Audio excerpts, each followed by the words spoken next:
Welcome to this CFO Meet session. This is a virtual 1-hour session. We're going to dive into the challenges and opportunities facing today's CFOs. But just to note, we'll also have a chance to elaborate more on these topics that we discuss at our in-person event on the September the 25th in Denver. I was just chatting with Dustin, one of the panelists in the green room, and he said, there's nothing like economic uncertainty to put the finance person at the forefront. So this is indeed a very timely session. My name is Hannah Murphy. I'm a tech correspondent with the Financial Times, the pink British newspaper. I'm based out of Silicon Valley, where I cover social media companies. So it's been a lot of Elon Musk, Mark Zuckerberg drama lately.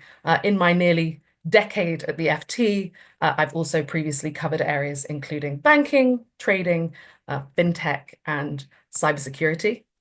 Some quick housekeeping. We'd like this to be as free-flowing conversation as possible, as useful for yourselves, the audience, the fellow CFOs as possible. If you'd like to ask a question, feel free to raise a hand, write it in the chat box. Please feel free to ask questions as we're going along if they're pertinent to the discussion. I can also try to save some time at the end for Q&A. And as CFOs, you're going to be tasked with delivering growth efficiently at a time of macroeconomic, political, geopolitical uncertainty. You'll also be facing those challenges of managing data analytics, regulation, hiring and talent, and working out if and how to safely deploy automation and new technologies like the much hyped generative AI, which I'm hearing about every day in my role. We're here to talk about those challenges faced by CFOs and the skills that are needed to navigate all of these changing scenarios going forward. Again, please mark your calendars for the 25th of September in person in Fogo de Chão in Denver. But for now, we have an hour here, a lineup of fantastic CFOs. So I want to get right off the bat by asking the panelists to join me here. I'd like to go around and if you could all sort of introduce yourself and maybe bring out what you think is sort of the main challenge for a CFO in 2025 and what sort of skills a CFO might need to prepare for that and be on top of that. So I'm just going to go around the screen as I'm seeing it here. Dustin, tell us about yourself and your role and what you see as the main challenge in 2025. Hey everybody, Dustin Wallstead, CFO, Smart City Locating, Smart City Digital. We play in the multifamily marketing space where we support owners and managers on running an effective property.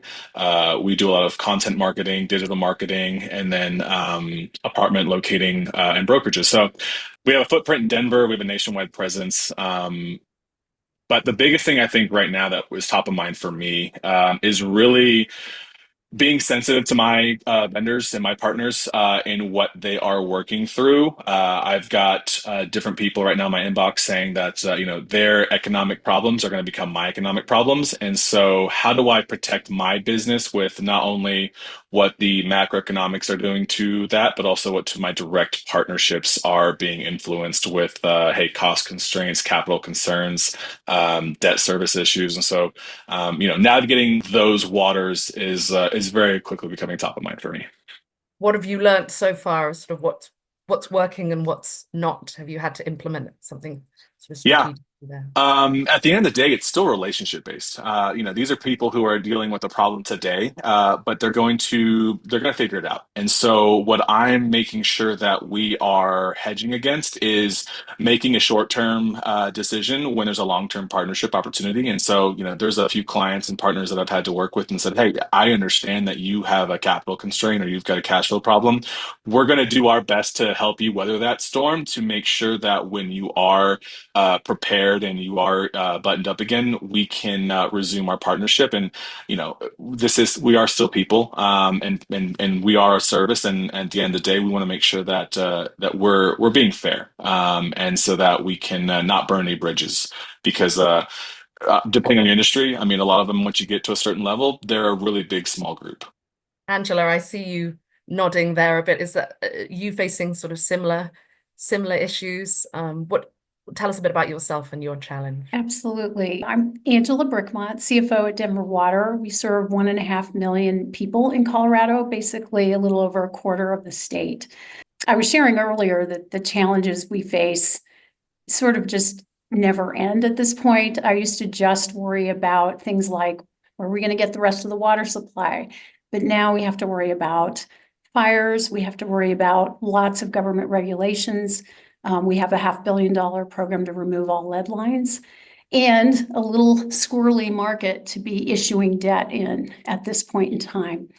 The other thing I would say that's an opportunity, though, is through the pandemic, we've noticed our customers really are demanding better options for service and more timely information, more digital information. And I think that's an opportunity for us. AI definitely poses both some challenges in terms of cybersecurity, and we have a business that is a target for hacks. So we have to be really thoughtful about how we deploy it, but it's absolutely essential to be able to continue to serve our customers in this kind of environment. Costs going up, lots of uncertainty, and still needing to deliver an affordable product. Where has that stemmed from, that desire for more information digitally? We have done a lot of surveys of our customers, and I really feel like in an operations business, we have a $2 billion capital plan. You are focused on operations.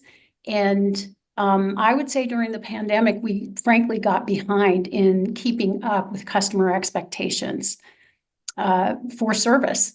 They want information, they want it instantly, they don't want to be on hold. Alex, can you tell us about your biggest challenge in 2025? Sure thing. Nice to see you again, Hannah. Alex Bradley. I'm the CFO at a company called Transact Campus. We provide software solutions and payment solutions to campus environments. Think about that through the lens of either higher ed or like healthcare centers as a couple examples. Not surprising, everything that's happening geopolitically is probably one of the biggest challenges for our customers. Most of our customers have a fiscal year end at the end of Q2. Or the calendar Q2, the end of June. And they are very leery about what July looks like beyond, particularly with the Department of Ed being impacted as much as it has been. And so for us, that's obviously a big area of concern for us in terms of what our operating budget is going to look like for these higher ed institutions, and how might those cuts cascade into the business performance we have. Where we're trying to get out front and support customers is through helping them migrate operations into the cloud. As you might imagine, a lot of higher ed institutions, also healthcare systems, have a variety of what I'll just affectionately call antiquated infrastructure. And so to the extent that we can help them identify total cost of ownership reductions elsewhere, it might actually allow us to continue to secure investment into our products and services and actually yield a win-win for the customer, where our business continues to either be stable or growing. And at the same time, we're able to help reduce the cost side of the ledger for our customers, which allows them to continue to invest and operate. And ultimately, they are very focused on supporting patients and students as they should be. And so we're trying to alleviate that burden and partner with them in those ways. You, Alex. Michael, on to you. Yeah, thanks, Hannah. So I am the CFO for a company called SSR Mining Inc. And we are a gold and silver mining company with operations throughout the world, Argentina, Canada, US, and Turkey. And similar to what other people have said, with the geopolitical turmoil, that I'll call it that, over the last few months, we are seeing a lot of cost pressures pushed from our suppliers, or threatened to be pushed from our suppliers towards us for tariffs and otherwise. We've also, although we're sitting at record gold prices today, if you look at the history of gold, we're up thousands of dollars, but costs have actually outpaced the inflation of the price. And so we face some of the similar issues that others have mentioned, where trying to control costs, trying to make sure we increase efficiency, and making sure that we can remain profitable to deliver those critical or minerals that we all have in our cell phones, we put in our cars, those type of things. So that's a big challenge we face. Michael, I'm curious, what does contingency planning look like in this era of Trump? And I'd love the thoughts of the others on the panel. How can you think ahead? And each of you coming from different industries, but the word uncertainty is coming up again and again. Yeah, it's a hard one because it moves every day, as we've all seen. And so, we look at a deep dive into who our suppliers are, look at contingency plans about, if we're outsourcing or insourcing from outside of the country, can we insource in country for tires, which is a big consumable for us, diesel, hedging, those type of things are all stuff that we look at. I think what's more important is we constantly are looking at how to become more efficient, how to do less with more. We face a similar crunch with regards to qualified personnel. It's just STEM degrees and STEM individuals is really hard to come by. And so that's an equal contingency plan we have, which is do more with less and be able to push through those efficiencies that will help us to be profitable 5, 10, 15 years from now. I mean, yeah, you're right. It is something that is changing every day. And I think at the end of the day, we have to control the controllables. When we are unfortunately at the mercy of a lot of different factors, we have to make sure that we create enough cushion to forecast and plan for what could go wrong and make sure we're comfortable kind of watching those risks and staying conservative when we can. In the event that we, have to deal with a downturn. Yeah, Hannah, maybe if I could share just a thought too. I mean, I'm definitely spending a lot more time pushing and coaching my teams. This is the moment to amp up the partnership model with the operating teams.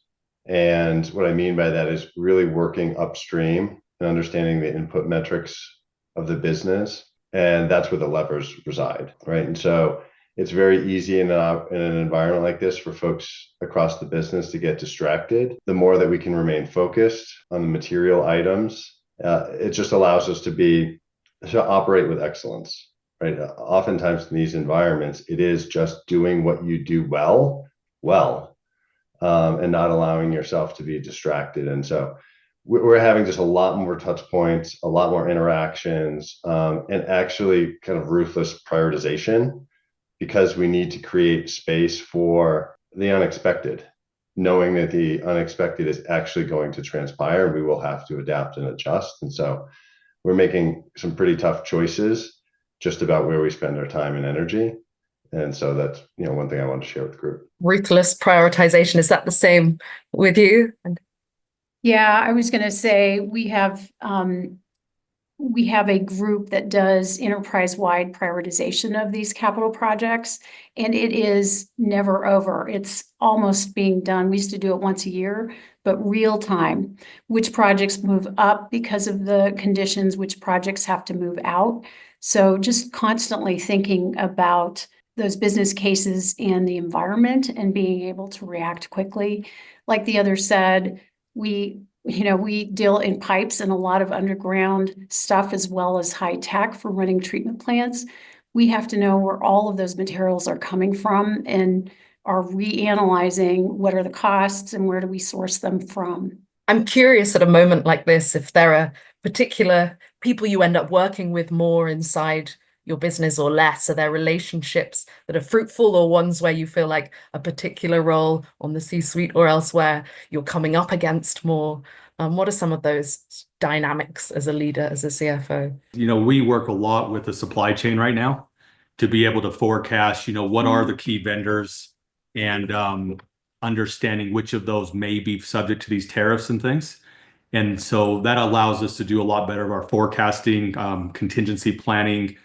But I would say in the last 6 months, I've spent a lot more time with supply chain than, the rest of the years combined. Some nods around the room. Alex, is that the same for you? My business being software and payments, supply chain is less of a concern, to be honest. But what I am spending more time doing is jumping over layers in the organization. What I mean by that is like going directly to SMEs across the company to understand what they're seeing in their day-to-day. In seats that we sit in, there's a lot of filters and layers between sometimes the source information and what gets across my desk. And the last thing I want right now are people to be, they're not intentionally hiding something, but maybe not elevating things at the pace that they should be elevated. And the way that I'm trying to counteract that is just to actually reach out myself, have more frequent roundtables with certain functional groups across the company that are outside of my remit, but ultimately everything lands in some way in the financials. It provides actually a really interesting opportunity as well, because it sort of opens the doors for other conversations that you might not have anticipated in relationship building, because influence for the finance organization is so important. I think will be sort of a benefit of this, even though it's not the intent. Initially, the intent was just to try and get information faster from the sources. Alex, you hit the nail on the head there. I think everything does come back to finance, right? It all boils down to numbers. Every KPI at the end of the day, we are running businesses that require financials. And in very similar light, what I'm also having to do is work with the different stakeholders. I'm in with sales a lot right now because if we're finding out that there's certain things that we can't control, I'm going to the teams that are saying, hey, if you were to do 1% better here, like you can cover a loss over there, or you can help offset a situation that we can't control. And so by doing that and kind of helping to shed light and saying, hey, if there's a problem, these are the things I need you to be more mindful of. If you see something, say something, and helping to kind of create that urgency, but also illuminating things that maybe they weren't thinking of as well. It is kind of able to kind of offer some mitigation approaches to the things that we might be forced to deal with later on. I mean, does the group think that the role of the CFO is different, is changing now compared to maybe some years ago? What are the sort of skills that you think are most important for you to develop yourselves personally? Hannah, maybe if I could just jump in because I really, what Dustin said really resonated with me. Like if what I heard Dustin say is like really taking an enterprise mindset. And I certainly see that actually among my peers. I'd be surprised that some members of the ELT, like they just get into their areas, but the CEO seat, the CFO seat, maybe a few other seats, like we're sort of agnostic to depending upon how your organizations are organized. Mine has business units. And so the business unit leaders focus on their business units. And so the more that I'm drawing them into and saying, no, I need you to sit in an enterprise seat for the moment, or for this meeting, or for this discussion. It's a little bit of coaching that we can provide our peers or their teams. And that's exactly what I heard Dustin say, like do 1% better over here can help offset a challenge in the business over there. At the end of the day, at the enterprise level, you're all together. And so it allows people to kind of step out of their day-to-day and get to more of like a mission-based structure instead of like a hierarchical structure. And I find myself doing a lot of like nudging on that topic right now. So, happy that Dustin raised that. No, I think it's a good point. I think, one of the things I've seen is the role is very much asked to be a strategic business advisor, not just the financials. And I think that requires a lot of things of all the way down to our controller, all the way down to our FP&A group. They really have to be that enterprise partner. So they understand how if the numbers move, they can provide real-time information to show how to control costs, as well as different areas where we may be able to focus to be able to increase the bottom line and develop our people to be able to think strategically and not just about counting the numbers or getting the financials out. I agree with what everyone has said. We have to know the business as well as the financials to be that strategic advisor. And I love what people said about mentoring their team. I used to have teams that were all really siloed. And because I have both finance and customer care, I'm really taking that as an excuse to go dig in to every place operations touches customers and look how we can be a better partner. No, exactly. It is now a strategic position in a way that hasn't been, I think, previously viewed because of all the things we've been talking about. At the end of the day, it's about money and how can we help to challenge the different other business units, verticals, departments, and saying this is ultimately there's one P&L that we're all looking for, and we need to make sure we're all taken care of because it's what to make sure that we're still here and employed. Todd, I'd like to bring you in here. If you could talk a bit to your big challenge as a CFO in the year ahead and the role that you've been doing in navigating that. Yeah, no, hello everyone. So Todd Dooley, I'm the CFO of a company called Intellis. We collect medical records for lawyers. So kind of a simple business, call a hospital and collect that record. The biggest challenge we are facing is change. And like Darwin, those most likely to survive adapt the best. And so this space is going from analog to digital, and it's rapidly evolving between government requirements, customer needs, data expectations. And as CFO, they all have financial ramifications and value impacts. And so the hardest part is to stay ahead of what's coming. So I can look around the corner and go to the CEO and go, hey, you should think about this. This is going to be a value unlock or a disruptor that we need to think about. And the rate and pace of that is accelerating. So practically speaking, what do you have to do to be able to look around the corner? Is it a case of sort of more data, making sure you're across the sort of any vendors and so on, new technologies? The other folks talked about it, right? Finance sees everything in the company. So that ability to connect all the dots as a business partner and translate that into what does it mean? And finance, you have facts and figures at your disposal. So you can show up with the facts and figures, you earns you a seat at the table, and then you put your business hat on for the what does it mean conversation. And so it's not about more data, it's about being selectively focused on data that is actionable and meaningful. And so we don't actually do a lot of analysis. We do a lot of ad hoc insights as we hunt cash, hunt money, hunt revenue. Is that the same for the group? How are you approaching the sort of data analytics piece? Maybe a slightly different take on the question. In order to actually make space for that, I found that really since crossing the new year, just with the pace of everything accelerating to Todd's point, I had to take a step back, and it sounds really basic, but like totally rip apart my day and my calendar and my recurring rhythms and all of that and build it from the ground up. As the CFO, you can get pulled into so many things. And I certainly found that like slowly evolved to occupying your whole day, your whole week. And so I've actually been very intentional since the new year about blocking time on my calendar for uninterrupted deep work of my own. Sometimes it's doing exactly what Todd said, which is deep diving into the data. Sometimes it's trying to think about, as we enter our strategic planning process over the summer, like, how do I need to steer the organization?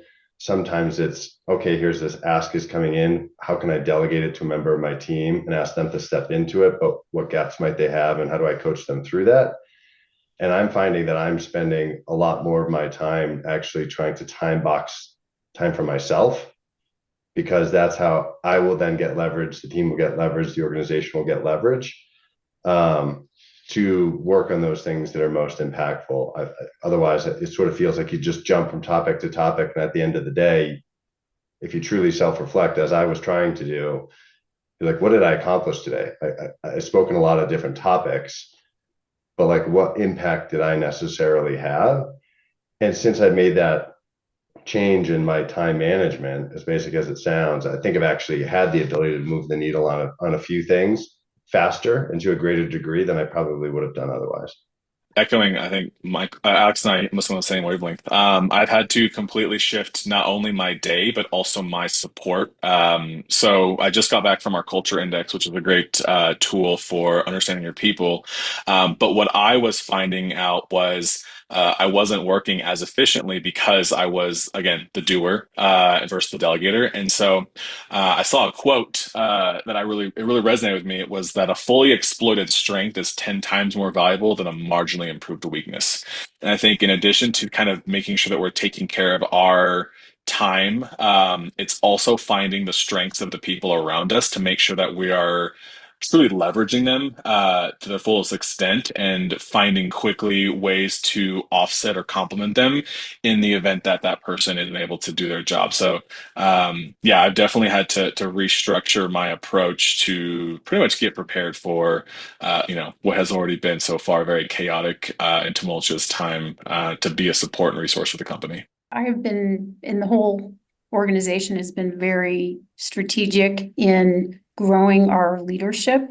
We actually just went through an organization-wide survey that we're pushing out through all of our supervisors and asking everybody to just pick one thing.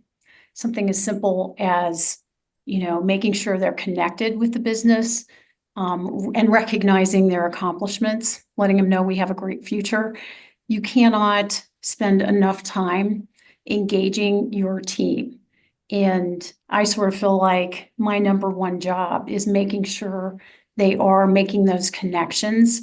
So we make time.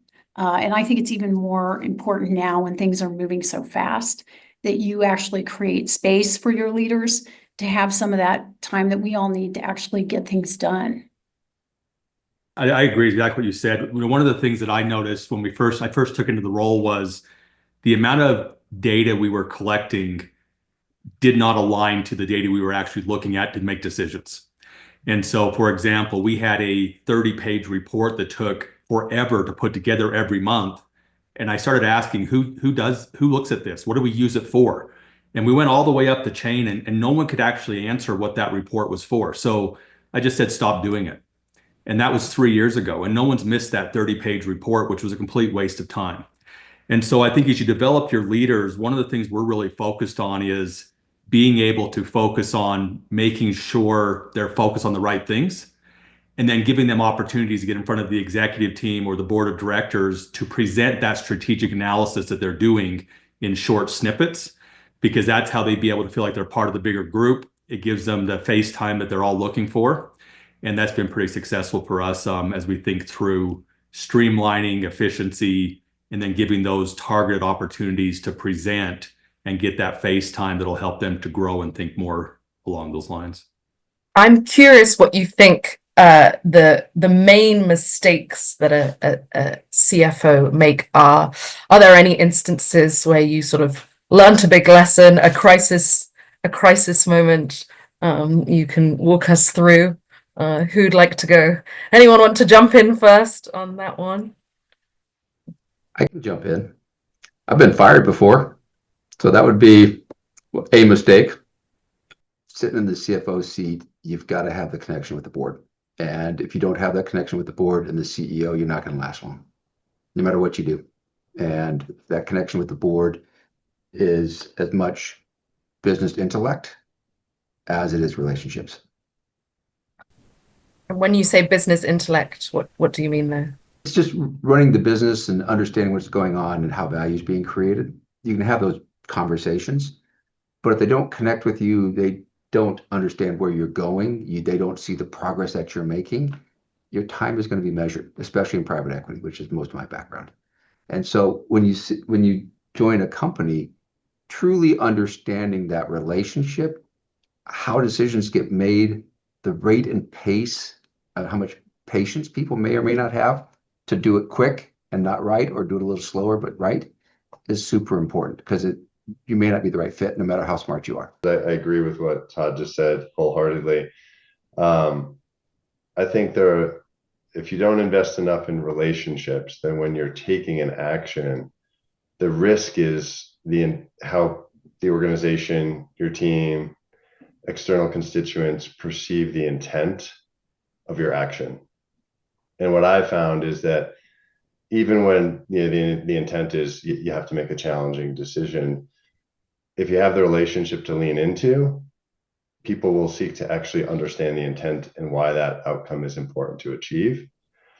When you don't have the relationship, they can skew the intent any way they want, which oftentimes is in a way that is not necessarily productive for what you or your team or the executive leadership team is trying to achieve. And I think the CFO seat is uniquely positioned to be able to be that clear voice on why decisions are being made, putting it in context. And the more relationship depth you have, the more people will understand the intent behind that. I can't get anything done without the full respect and support of my peers and the trust of the board. One of the things I've learned, you have to be able to read that board their nonverbals. You have to be able to have those relationships after the board meeting that you can go say, hey, saw you make a face. Can you tell me a little bit more about what you're thinking? And really be willing to share a little bit more about your thought process. Oftentimes, one of the things I've learned is it may be obvious to you in your head, but not everybody thinks the same way as you. So you really have to you have to show how you got to that answer. So tell the story and just be open to constant feedback. That's good. I think it's been some great advice that everybody on this panel has given on this. The ability to manage sideways as well as up and down is so essential for people to move up in their roles and be effective in their roles. The only thing I would add to this is, that knowing your audience and the communication, being able to take very complex information and drill it down to something that a board member or an executive can understand and fit into their busy schedule is a skill set that a lot of people lack.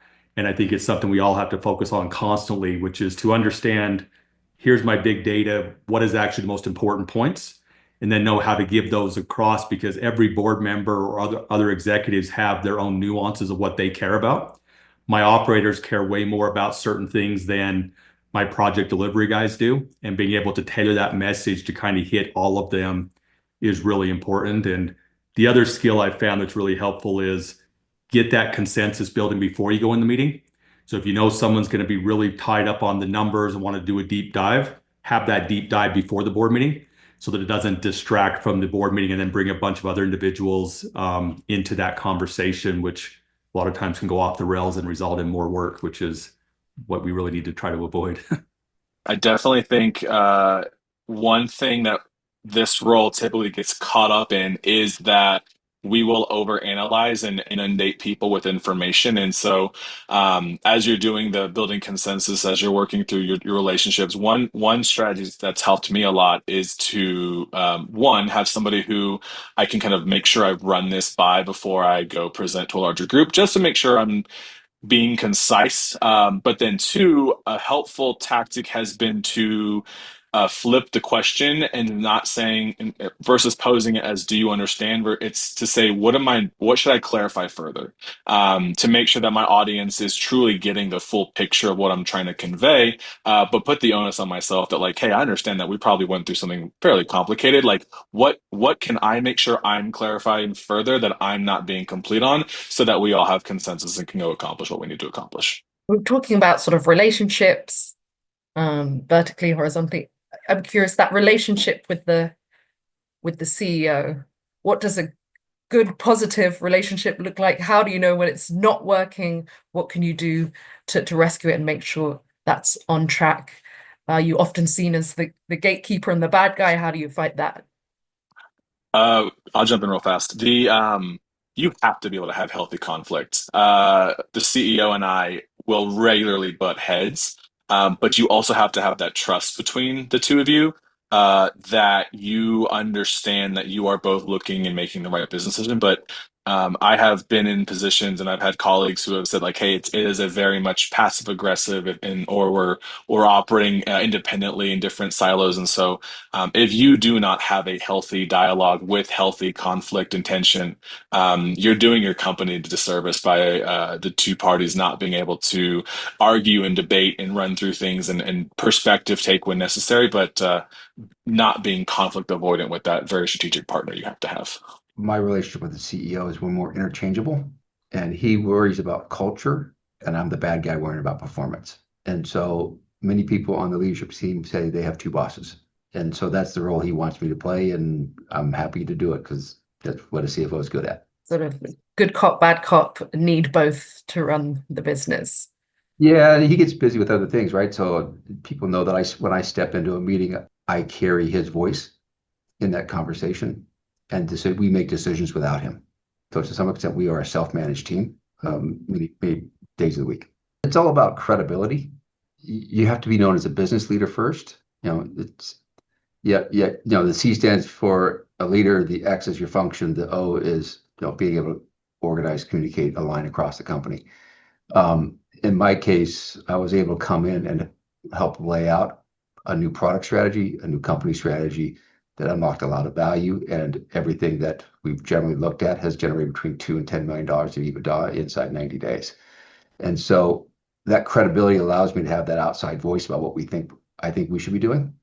And people will generally follow suit, and or we have a pretty robust debate about what we think we should do. And then we align and we just go execute.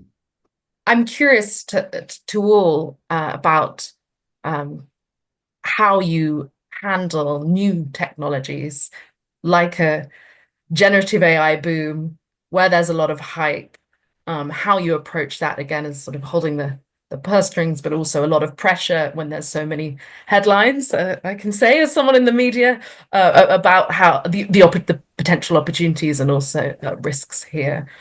To me, technology is just another layer of productivity, cheaper, faster, better. We always start with you deal with the process first, eliminate work content. Then we talk about automation. There's multiple layers of that. There's APIs, there's mainframes, there's point-specific software, there's RPA, get to ML, Gen AI, et cetera, and then there's locations. There's not a lot of great use cases for AI with commercial success yet. So it's still a solution looking for a problem. There are a lot of really cool solutions out there that come out of a box that in the finance operation area are really good. Cash application, AR, payment management, those types of things. How about super high ROI? I've yet to be able to deploy. I've deployed RPA at scale across companies. That's a really cool tool. It's one of the things I always bring in first, along with one of these little niche companies that's got, let's call it advanced workflow capability. I've yet to be able to deploy AI successfully in a company. Spot on. And I think companies are in all different stages of the journey. I mean, my company, I'll tell you, I think we've been slow off the line. We were actually together last week at our headquarters in Scottsdale talking about that very point. There's a lot of discussion, a lot of interest, a lot of energy. But where I'm spending my time is partnering directly with our chief technology officer to actually go deeper in our data strategy, realizing that as more of those commercialized opportunities come, which are limited, I agree with the point that Todd just made, that when they materialize in a way that can actually be leveraged, that we then don't have to go clean up the data. We are ready to sort of rock and roll on that point. And that's not to say that we don't have good pockets of data, but it's not wing to wing across the organization. Like most PE-backed companies, you probably are growing through acquisition. Integration is challenging. You get things to a certain state, but it might not be to the end state that you would want to fully leverage some of the digital capabilities that are now coming to market. And so I'm investing actually a lot more energy and time into what I'll call those foundational elements, with the expectation that the organization will have step function increases in pace of operating after we do that kind of foundational work. Piggyback off of what Alex just said, also not a aggressive adopter of AI.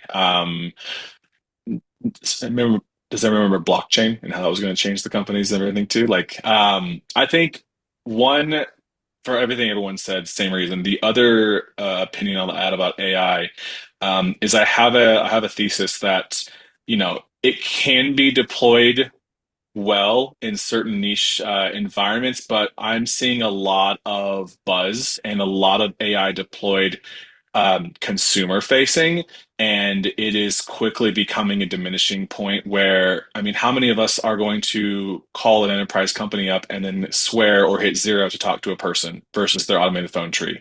And if you take that and extrapolate that out into, I just don't want to have a chat bot, I don't want to have this automatic response. I had a partner today I was talking to, and he said that multifamily is deploying AI instead of leasing agents, and the amount of fall off they're finding from an engagement perspective because people can see through that. And so, I am very cautious around putting any AI in, but also anything consumer or customer facing or public facing, just because, going back to relationships, I don't want to jeopardize a conversation or a potential relationship with somebody going, well, this isn't what I was looking for, and looking elsewhere. Michael, Angela? Yeah, I can jump in. I agree with what's been said. And For me, the focus is on kind of the data structure. We probably have 800 different systems. The contact center has to enter about 30 to answer customer questions on things like outages or water quality, taste and odor. What are you doing in my neighborhood and how long will you be there? These are still difficult questions to answer. We have all the data. It's just not in one place. And similar to what's been said, my focus is figuring out how do we reduce those systems? How do we avoid adding more until we can clean up that data and prepare it for the day when we can deploy it to do things like leak detection and asset management and benefit from 100 years of data that we've been collecting. Yeah, we're pretty heavy data with regards to, we move tons of dirt, lots of different trucks with different grades and, waste versus ore. So we are using AI within some select, actually built it from the ground up to track that different materials to make sure that we know where we're going, what's the best way to run those scenarios to be able to create the right blend that's going to get the best recovery as we go through it. So that's pretty nuanced. With regards to like Chat GPT and things like that, we have somewhat limited it because there's over reliance on some of those tools. The area where we have used it and found some success is we do a lot of Excel spreadsheet stuff. And so people have been using it to help me write this macro or help me do this type of stuff just to be able to gather data and collate it into reporting. But it's still pretty early stage for us as well. Does anyone see the CFO role itself being greatly disrupted or enhanced? Todd? A time will tell. I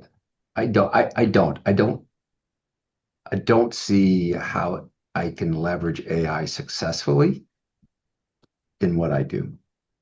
I think there's other tools out there that offer more value, and I can't remember who said it, but to me, it's like the new blockchain, and it's been around for 20 years, and it's still looking for a home. The ability to offer insight and actions that you can quantify the value of, I don't think it's going to be replaced, and the relationships that come with that. Everyone agree with that, or do we have I have a bullish opposed view to perspective? that. Yeah. It's here whether we want it or not. And I can tell my employees that are using it effectively and others that are just not touching it. It's going to change how people work. It already has. And I do actually think in our work, because we're so data intensive, that it will change the way we work. For example, we used to have meter readers that would literally drive to each house. Now we can use the data that we get from automatic meter readings to anticipate things like leaks, but you can't expect a human to do that effectively. So I actually think if we use it well, we will become more productive, and that I will need more and more employees that can tackle these, where we can use it to improve already good processes. Yeah, Hannah, I can share a point here too. There's a really good podcast out there called BG2. For those that don't know, I recommend looking it up. And there's an interview recently with Satya Nadella. And he talked about how he uses AI in his day-to-day. And he says, I think with AI and I execute with the team. And what it helps him do is see things from angles quicker and deeper than what he could necessarily do on his own. It helps him optimize his time. But I do agree with Todd's point that you're still going to execute through the relationships that you have. But it's a little bit more, how do you prepare yourself for the moment? And what do you focus on? And I think that's where AI can give you a leg up. It can almost increase your own operating leverage yourself. The other thing that I'm doing is I also recognize that I'm a digital adopter, right? Everybody on this call, at least that I can see, we're digital adopters. The youngest hires in our organization are all digital natives, right? So some of this is like asking the people who are maybe the most junior in your organizations about how they are utilizing it. And what's amazing is that suddenly they have a voice at the table that they didn't think that they had yet, because most organizations are hierarchical. And so I think that there's actually a lot that you can learn. Back to my earlier point of like jumping over layers, it's another way that you can facilitate that in meetings by pulling on those that you like. My hypothesis is that the youngest actually know more than the oldest on my team. And I'm willing to test that hypothesis and roll with it because like they've lived it. And so I'm early days on that. Like we can come back maybe a year from now and regroup as a roundtable and see if it worked. But that's kind of my hypothesis. I'm willing to test it day to day, and we'll see how it goes.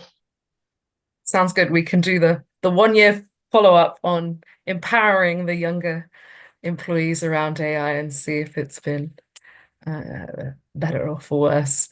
Anyone else have anything to sort of add around the AI piece? Conscious of time, but I had a couple more questions. One was just following off from that, if there are other technologies or advancements that you're particularly excited about as a CFO that sort of will help the role of the CFO. We are in the business of predicting the weather. Our water source is what comes onto the mountains each winter, and it's getting less and less.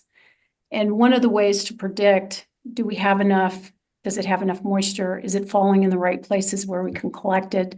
All of that information, to the extent that we can use the data we have in AI to understand more quickly what are the scenarios we need to run, the better I can forecast where revenues are going.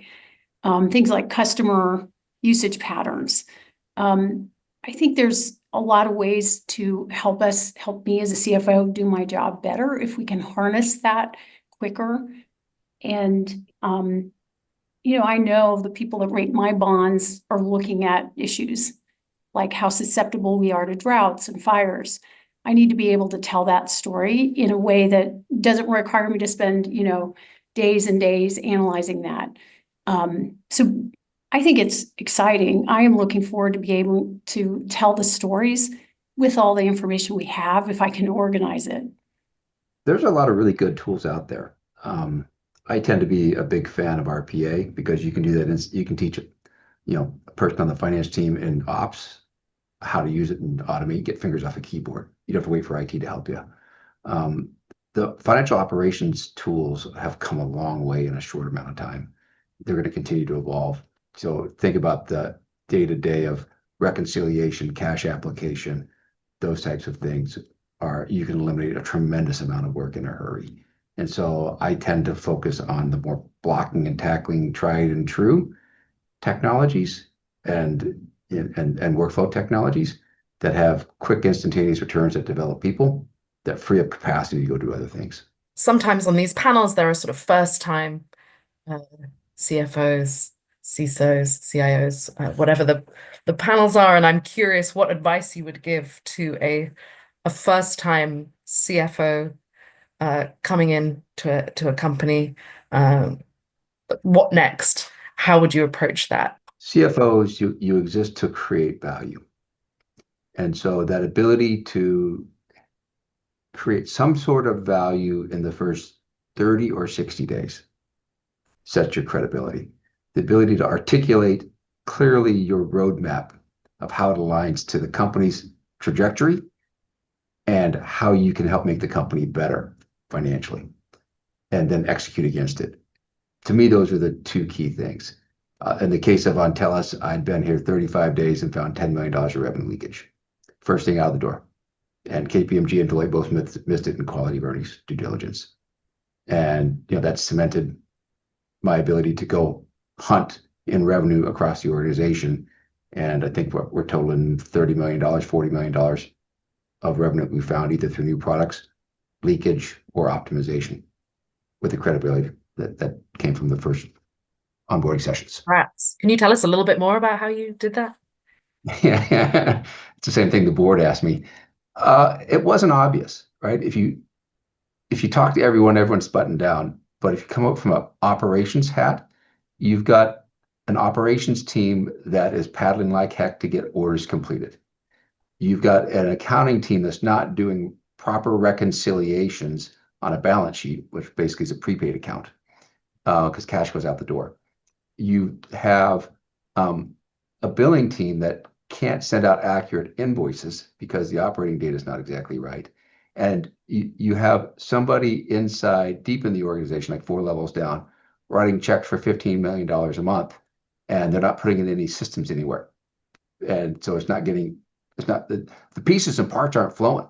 And so I went to the boss and I'm like, this is a Friday afternoon. I'm like, I think I got a problem. And I laid it out for him. And he had, a few 4-letter words that went around it. And I'm like, I think I'm right, but I don't know. I'm kind of spooked over this. And we called in KPMG to validate it. And they're like, oh yeah, you're right. And that we actually staffed people against it, put a strategy against it. It was one of our main strategies here for the first 2 years. And it was again, it's back to that ability to see across an organization and connect dots. Fascinating. Other advice for first timers, Michael? Yeah, no, I think similar. Don't be afraid to ask a lot of questions and challenge the status quo. I think, I came in and just asked tons and tons of questions of why do we do this? Why is this way? How does this make sense? And I think what it does is it helps you understand a little bit more of how things work. But more importantly, it gets the team start thinking a little bit different. And I think everything Todd says perfectly right. You need to go and do a lot of things there with regards to building your brand, understanding the business. But a very nuts and bolts of the team is don't be afraid to ask the questions, because sometimes I've seen people come in who think they're the expert at everything, and they come in right off the bat and they're missing a whole piece of the puzzle that they would have known if they would have just taken a step back and asked the questions, challenged what's going on. First time that you wear that hat, again, be curious, ask questions. Also, I think depending on the person, their background, like there's a level of imposter syndrome once your title gets shortened.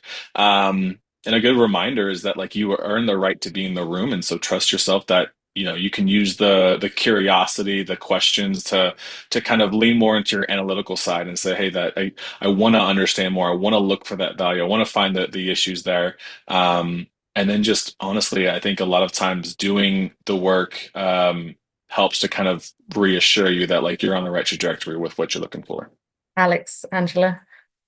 Yeah, I would say I spend a lot of time reflecting on my network, and that's worth doing. Identify those in your network who are at the same stage as you. Identify those in your network that are ahead of you. Identify those in your network that might be retired and they have done it for decades. That's one, because you can kind of bounce ideas and get real feedback and real experienced responses in that. And then identify those in your network that have the subject matter expertise in something you're dealing with. So if you're dealing with like your RevOps process isn't working, or you need to go to the capital markets, find the people in your network that have the expertise in that you can call as and when you face those sorts of issues. And I found that to be really invaluable. And it's actually really rewarding when then they call you. And it becomes then a two-way relationship. And so I found that to be terrific. I can't add anything to that. That's great advice. One thing I'll say is you have to understand the culture.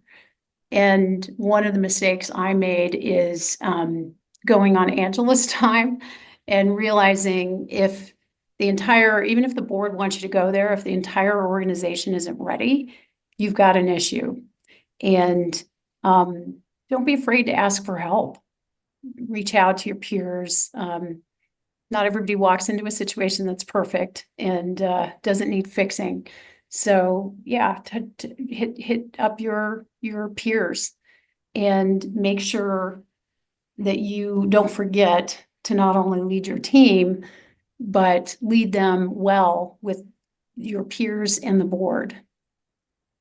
Well, thank you. Well, it looks like we're just at time, and sort of great topic to finish on to what Alex said about identifying your network. Hopefully it's sessions like this that will help to that. And I hope you'll continue these conversations and all speak to each other. And again, on September 25th in Denver at the CFO meet at Fogo de Chao.